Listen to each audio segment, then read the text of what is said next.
Hello, lovely English learners. Welcome back to Mrs. English Hub. I'm Johnny. And I'm Emilia. We are so happy to have you with us today. Yes, it's always a pleasure to share some English learning tips with you. We want to help you speak English with confidence. Absolutely. At Mrs. English Hub, we believe learning English should be fun and easy. We use simple words and real-life examples. Exactly. We know it can be a bit scary sometimes, but we're here to help you every step of the way. So, thank you for joining us today. We hope you learned something new and maybe even have a little fun. Now, Emilia, I had a very interesting morning today.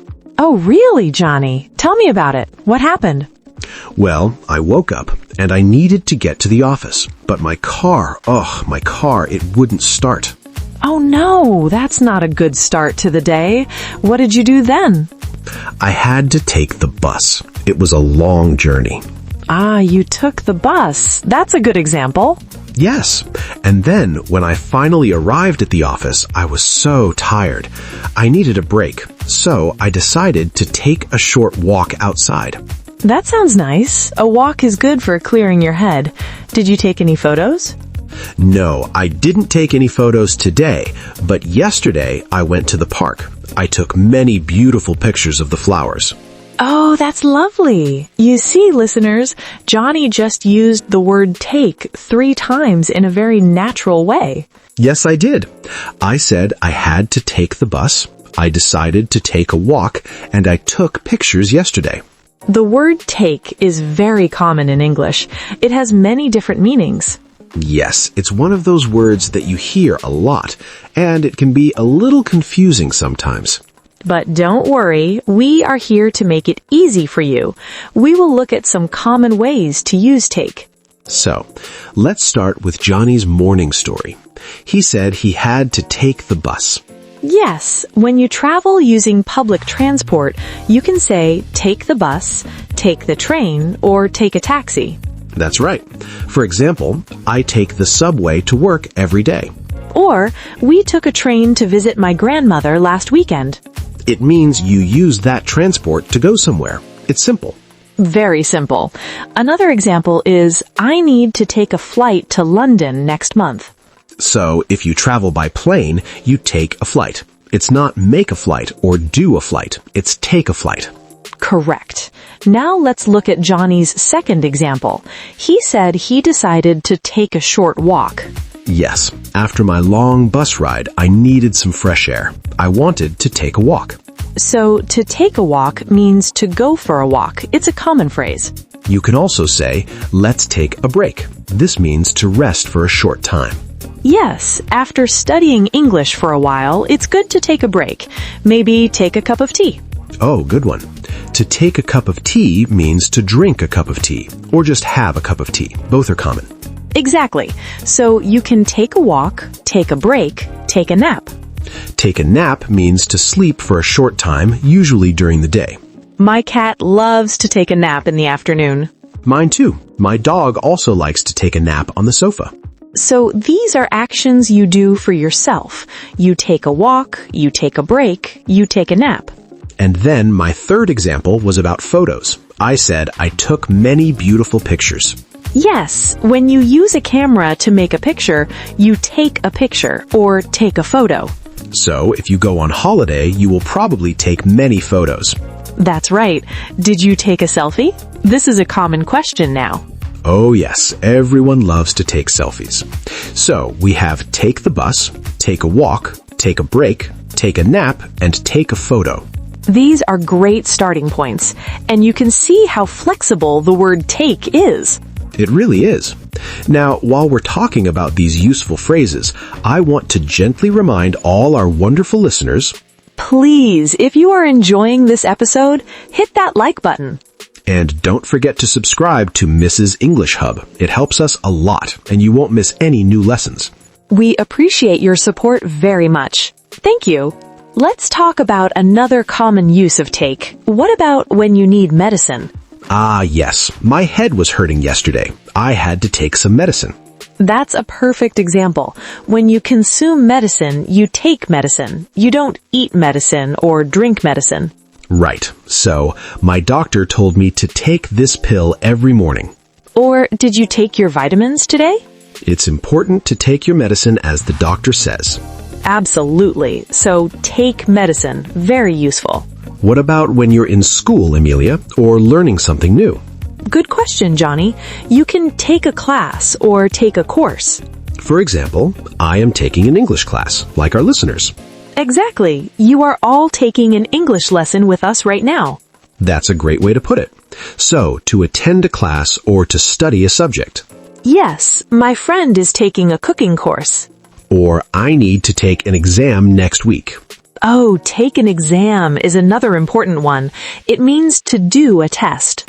So, you take a class, you take a course, you take an exam. All these phrases use take. It's about participating in something. Let's think about time now. How do we use take with time? Oh, this is very common. We often say it takes time. Yes, learning English takes time. You need to be patient. That's true. It means something needs a certain amount of time to happen. For example, it takes me 30 minutes to get to work. So 30 minutes is the time needed for your journey. And my bus journey this morning took a long time. Yes, past tense. It took a long time. So, it takes time, present tense, or it took time, past tense. We can also ask, how long does it take? Like, how long does it take to cook dinner?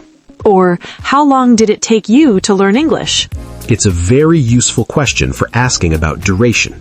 So if something requires effort or time, you can say it takes effort or takes time. For example, learning a new language takes a lot of effort. Yes, it definitely takes effort, but it's worth it. Absolutely worth it. Now, Emilia, what about when you want to choose something? Oh, like in a shop. I'll take this one, please. Perfect. That means you choose to buy it. Or if someone offers you food, I'll take a piece of cake, thank you. Yum! So it means to accept something offered or to choose something. Yes, it's very polite. Would you like some coffee? Yes, I'll take some, please. So many uses for one small word. It's incredible, isn't it? That's why we wanted to talk about take today. It's so fundamental. And it shows how much English depends on context. The same word can mean different things. But by listening to real conversations and examples, you can understand it better. Exactly what we do here at Mrs. English Hub. We try to make it as real as possible. So, we've talked about taking transport, taking a walk or a nap, taking photos, taking medicine, taking classes, and how things take time. And to take something when you choose it. That's a lot already, but there are even more uses. Like when you carry something from one place to another. Ah, yes. Can you take this book to the library for me? Or I need to take my kids to school every morning. Yes, that's a very common one for parents. It means to bring someone or something with you to another place. So, please take your shoes off when you come inside. That's a different meaning. Take off as a phrasal verb. That means to remove something.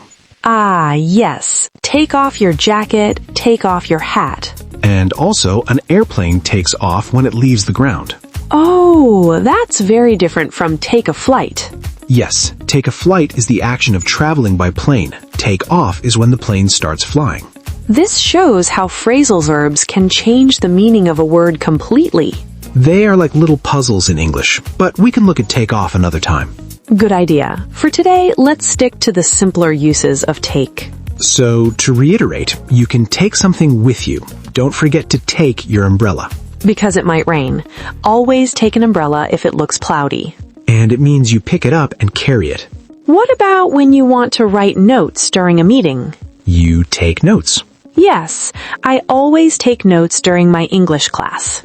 That's a good habit to take up. Oh, take up is another phrasal verb, like to start a new hobby. Oops, my apologies, listeners. See, even we make mistakes sometimes, but it's good to learn from them. Yes, thank you, Johnny, for correcting me. It's important to focus on one thing at a time. So take notes is simply to write down information. Like, could you please take a message for me? That means to write down what someone said so you can tell another person. Yes, if your friend calls and someone else answers the phone, you can ask them to take a message. This is very useful in daily life, for work or at home.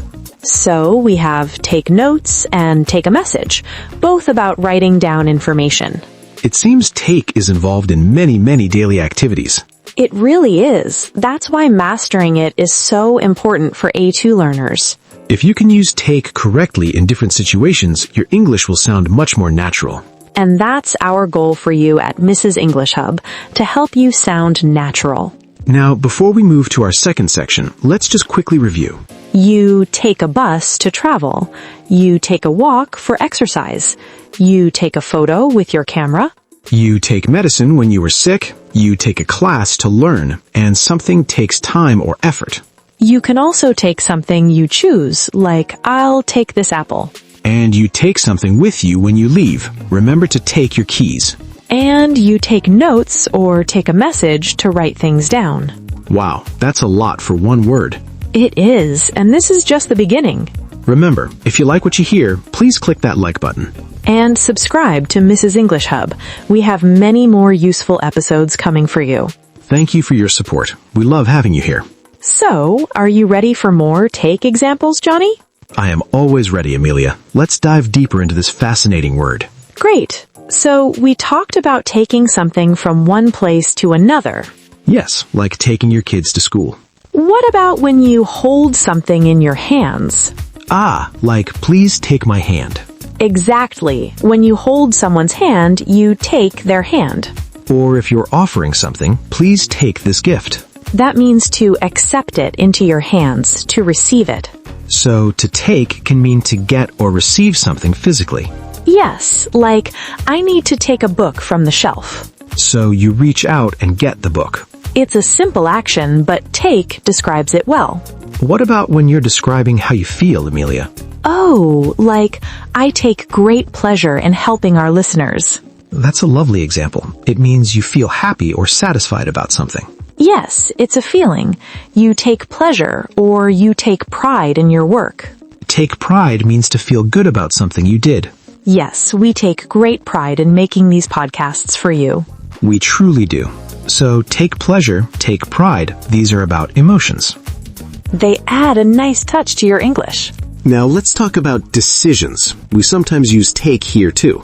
Ah, to take a decision. Or more commonly, to make a decision. But to take a decision is also heard. Yes, it means to choose something after thinking. For example, I need to take a difficult decision about my future.